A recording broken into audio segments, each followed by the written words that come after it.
Lumuwag na ang faucet ko sa lababo dahil sa katagalan. At kailangan ko na itong fix. Dahil dyan, tumulo ang tubig sa baba at nasira ang tabla. Please subscribe and click the bell. Kumuha ko ng penetrating oil para pasilitan yung nut sa ilalim.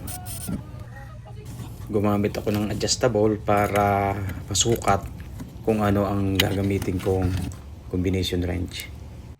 Yung may sukat na 3/4 ang kinuha ko para higpitan ang nut sa ilalim ng lababo.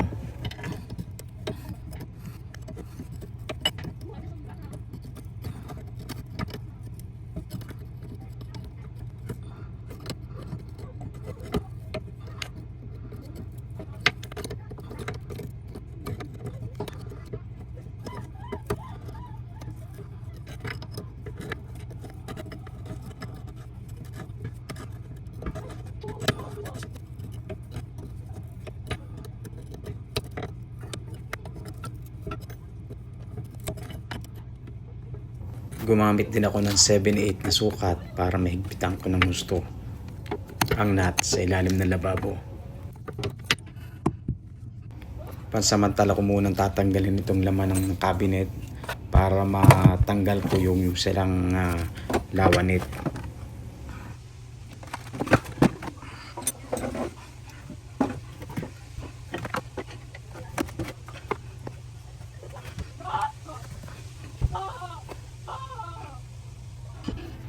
Medyo gato na rin siya kaya madali ko lang siyang natanggal.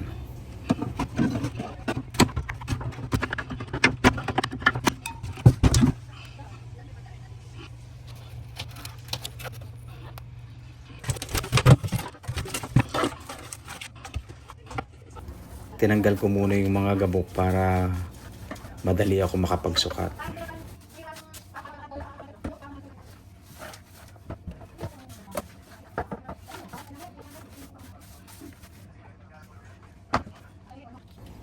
Ang pahaba ay may sukat na 29 inches and 5/8 at yun namang pahalang ay may sukat na 11.5. Sinulat ko muna sa memory book ko para hindi ko makalimutan ang sukat. Ngayon kukuha naman ako ng aluminum na angular na may sukat na 1/1 at siya kung gagamitin sa ilalim ng lababo para pagpatungan ng tabla. Masyadong maiigsi yung stock ko dito kaya kailangan kumuha ko ng mas mahaba dahil ayokong magduduktong pa ako. May isang buo pa akong angular sa garahe ko na may haba na 8 feet at tamang-tama sa bago kong project.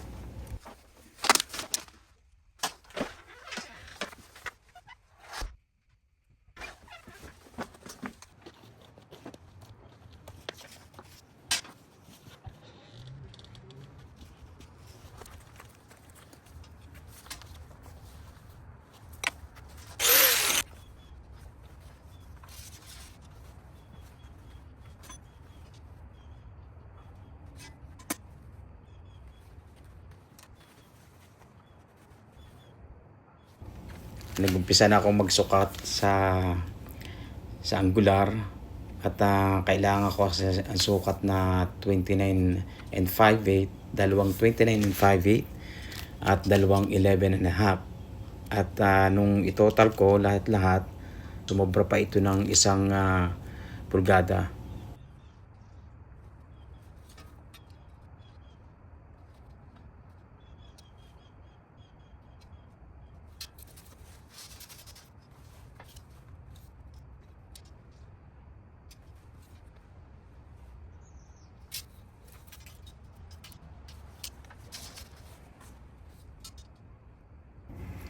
Gumamit ako ng eskwala para matabas ko ito ng 45.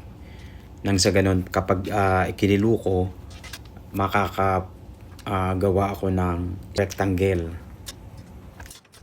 At dahil doon, hindi ko na kailangang magduktong.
Ngayon nakagawa na ako ng rectangle, bubutasan ko naman ito para maikabit ko sa pamamagitan ng mga screws.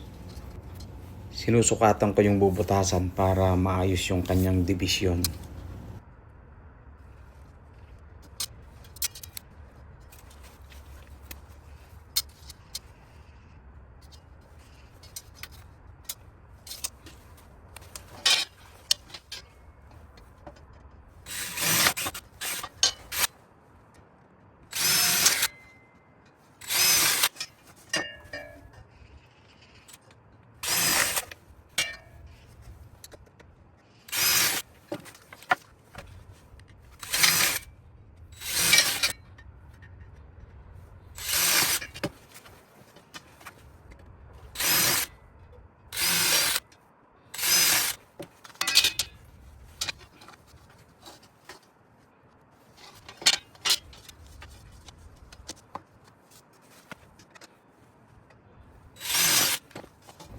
Dadaling ko na siya sa washroom para maikabit na.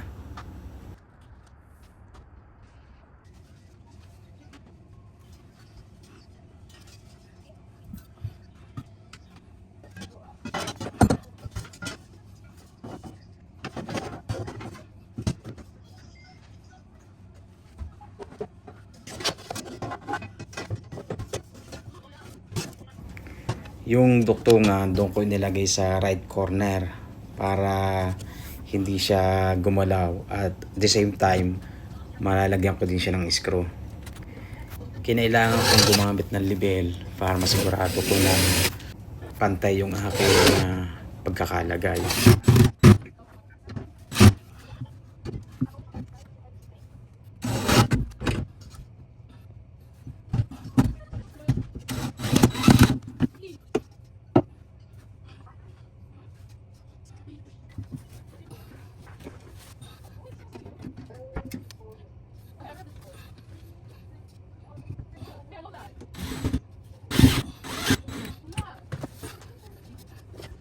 Gumamit ako ng basang Scotch Brite para patanggal ko yung topping ng linoleum.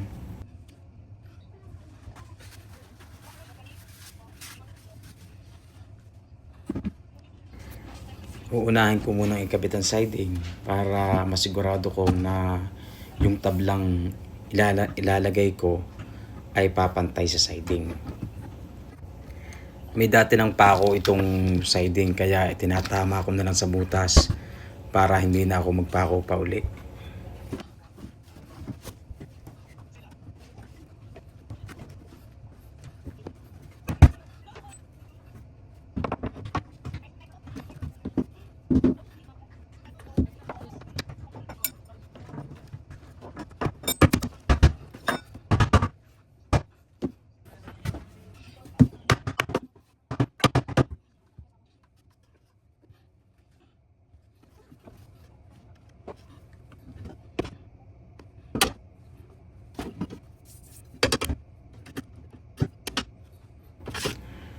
Babawanan ko ito ng isang screw para hindi agad matanggal yung siding.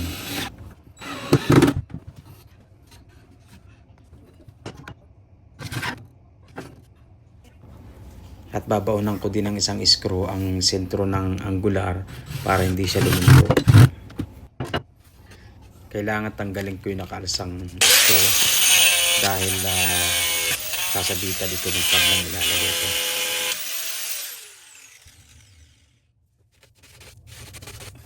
At ito nga, nakahanap ako ng tablang ilalagay. Medyo bitin ng konti pero kaya naman gawa ng paraan. At ang ganitong klaseng design ay hindi mo kailangang ipermanente yung tabla dahil kung sakasakaling maglilinis ka ng ilalim nito, madali mo siyang matatanggal. At isa pa, pwede mo rin siyang gawing secret na cabinet na kung saan kung mayroon kang gustong itago, may itago mo dito.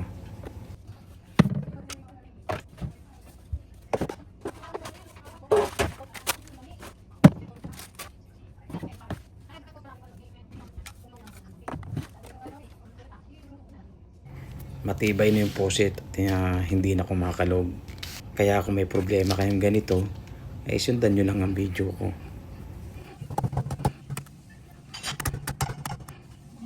makes sense.